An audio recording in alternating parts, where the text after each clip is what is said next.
এই জামগুলো বিক্রি করে আমি মার জন্য বড় একটা মাছ নিয়ে যাবো। মা খুব খুশি হবে। জাম নেবে জাম? খুব ভালো মিষ্টি জাম ছিল। এই জাম এদিকে আয়।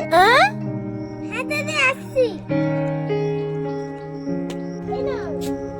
কি রে, তুই জামটা মিষ্টি হবে তো? হ্যাঁ খেয়ে দেখবো।